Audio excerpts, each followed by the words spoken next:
Make It Local Scotland shows how local authorities can release the data they hold to create new digital services with support from a digital developer. 5 forward-thinking councils were chosen to be part of our Make It Local Scotland programme. In conjunction with the digital developer, each council created an innovative web or mobile service using the council's publicly owned data. In creating open source content and digital frameworks, we hope that these ideas will be useful not only to the residents of these local authorities, but also to other local authorities, organisations and individuals who may wish to copy these ideas. Edinburgh Outdoors is the outcome of a collaboration between Edinburgh City Council and web and Android developer James Baster. The app has enabled mobile knowledge sharing and interactivity among the users of Edinburgh's green spaces. My name's Sally Kerr and I was the project manager for Edinburgh Outdoors. Edinburgh Outdoors is a new digital service for Edinburgh.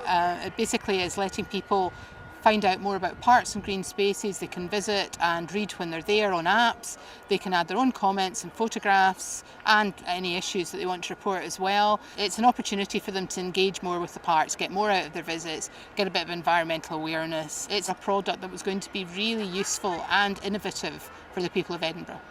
It's going to benefit a lot of communities in the city. That's going from regular users of parks who are just going to find out a bit more about monuments in the city, to special interest groups such as bird watchers who want to find out specifically about special species that we have in the parks and green spaces, and similarly people who are interested in biodiversity, so they're going to find out about wildlife and insects and so on. We also have an Eco Schools programme where schools come in and do projects in the parks, and this is enhancing their work. So they've actually got something to use when they're in the parks and to feed back on.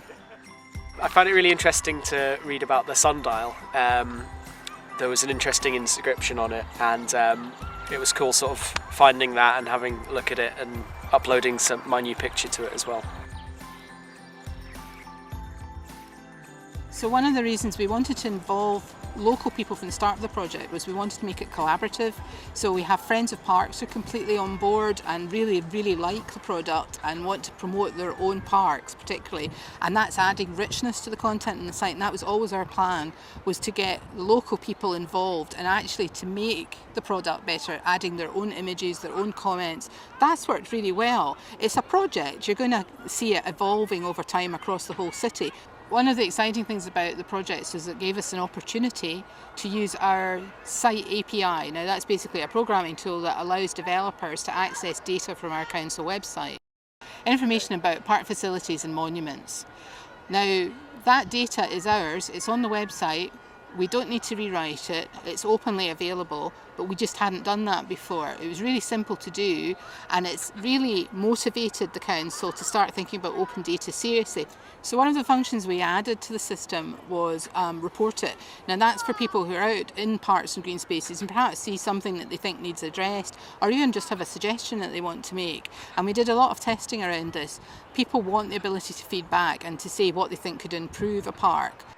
One of the main things I would say is because it's open code and open data, you can add anything you want to it, and we can just keep adding and improving it and expanding it.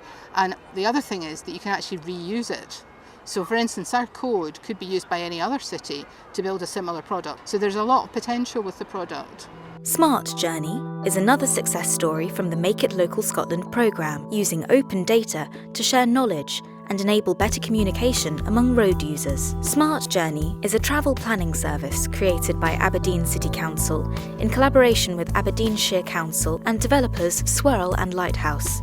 My name is Ian Watt. I'm the e-government manager at Aberdeen City Council, and I was the project manager for the Smart Journey project.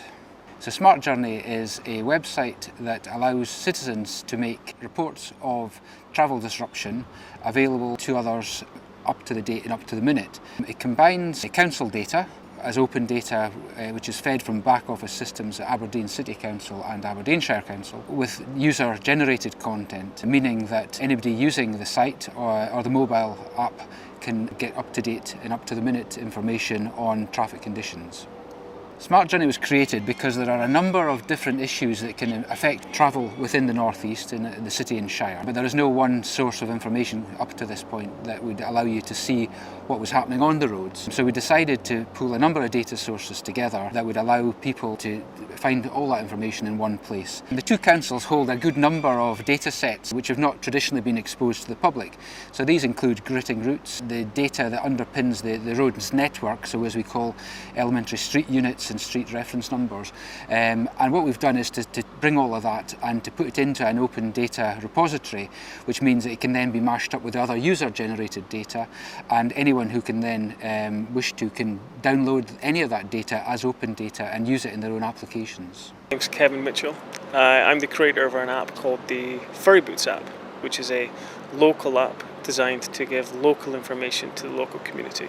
It started off as an app that was for weather and tide and local news and information.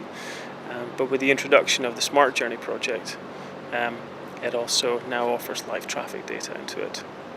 The benefits of having Smart Journey as an open data project means people like myself can integrate into the API that they have open. I can very easily access the content through simple open data calls and take hold of that data and then use that data. For Ferryboots, I've accessed that Smart Journey data and presented a list of current incidents and reports. Also, with the benefit of a smartphone, people's locations being available to my app, I can triangulate somebody's position and deliver them traffic data based on their current location. All that information is available to me in the Smart Journey open data, so it's very easy for me to provide valuable content to the user. I think open data is a great opportunity for Scotland.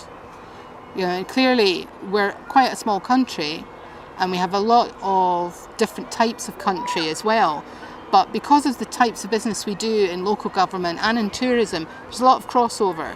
So there's the potential to build products we could share, but there's also the potential to share data that would work across many areas of the country. Being unitary means we deliver essentially the same services from one council to the other. So there is, I think, enormous potential for councils to get involved in open data projects, to match what they're doing one with the other, and to collaborate in cross-boundary applications, because the boundaries are really mean nothing to the citizen. If Scotland would embrace more open data projects, people like myself and other creatives in Scotland would use this data and showcase and provide valuable tools for the community and for the councils themselves. We can stand up and say, look at the talent that Scotland has available to it by using open data as a basis. Smart Journey and Edinburgh Outdoors touch on very different subjects and aim to address very different challenges in their local areas. However, both have applied their open data in a way which engages their local residents in local issues and encourages participation through the new digital services created. The open source content and digital framework has also offered a new opportunity for other local authorities, organisations and individuals to create their own digital applications and services.